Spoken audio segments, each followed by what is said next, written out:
Watermelons are a quintessential summer ritual. Picnics, seed spitting, and just that sweet, juicy flavor.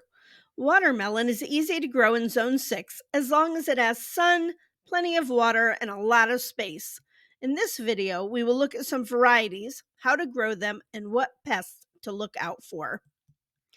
There are lots of varieties you can grow. Crimson Sweet is the classic summer heirloom watermelon. They have a sweet, crunchy flesh and weigh an average of 15 to 25 pounds. They have lots of seeds. Orange Orchid has beautiful oblong fruits with crisp orange flesh, averaging 6 to 8 pounds. Perfect for small households. Better yield than larger melons and more small space friendly. You can trellis this melon and provide a mesh bag for support. Sugar Baby is the classic smaller icebox melon that weighs between 8 and 10 pounds. Great for summer picnics. Hi, I'm Amy, a master gardener and author. You can check out the links to my books below in the description. I appreciate all your support. Watermelons require plenty of sunlight for optimal growth. Like other members of the cucurbit family, watermelons like nutrient rich soil. Make sure the soil is well drained and add lots of compost. Watermelon struggles in heavy clay soil, so amend your garden with lots of compost and consider adding green sand or gypsum to the watermelon patch. I will link my video on improving clay soil below. Watermelon is not a high yielding crop, so plan accordingly. Larger varieties like Crimson Sweet only produce 1 to 2 fruits per plant. Keep in mind the variety for space as well. A large watermelon can have vines 10 feet long, a small watermelon 3 feet long. If you are short on space, they can be trellised and nets used to support the melons. Wait till mid April to seed indoors. Plants grow fast, and you don't want them to get leggy while you wait for that late cold spell to end. Sow seeds a half to 1 inch in 24 trays or peat pots. Watermelon roots are tender, so peat pots have an advantage. They have a germination temperature of 80 degrees Fahrenheit, then lower to 70 when they start getting their true leaves. Wait until the soil has warmed to at least 65 degrees Fahrenheit or 18 degrees Celsius before planting watermelon seeds or transplants outside. Plant seeds or seedlings in small hills or mounds to aid with drainage and creating a warmer soil environment.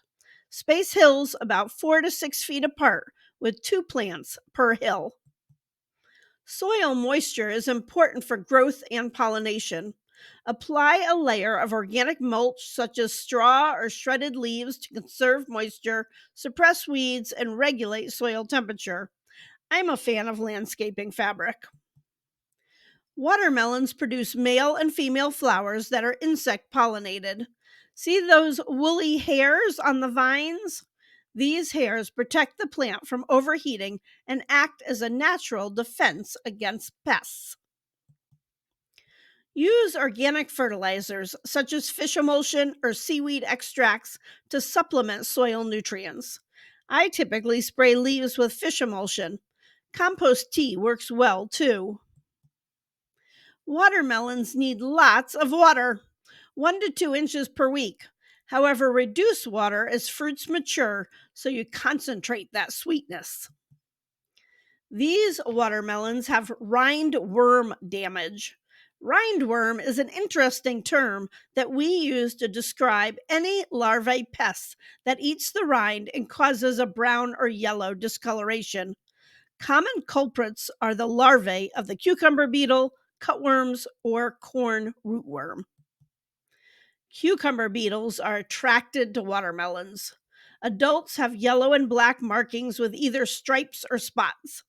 They feed on leaves and vines and can transmit bacterial disease. They lay eggs and the larvae bore into the roots and stem, causing plants to wither. Crop rotation and using row covers are good management practices. They are also attracted to sticky traps, and you can use spinosad on them. Harvesting watermelons is an art form. Thumping should produce a low, hollow sound. Monitor the watermelons for signs of ripeness, such as a dull, waxy appearance or a yellow spot where it rested on the ground. Use a sharp knife or shears to cut the watermelon from the vine, leaving a few inches of stem attached. Watermelons can be stored uncut for about 10 days. After cutting, you can refrigerate the slices for 4 days.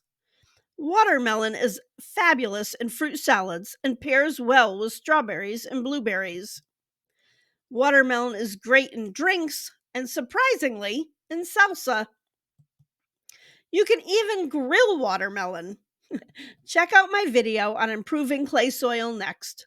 I am excited for this growing season, and I'm thinking lots of positive thoughts for all your gardening endeavors. Thanks for watching, and have a very sunny day.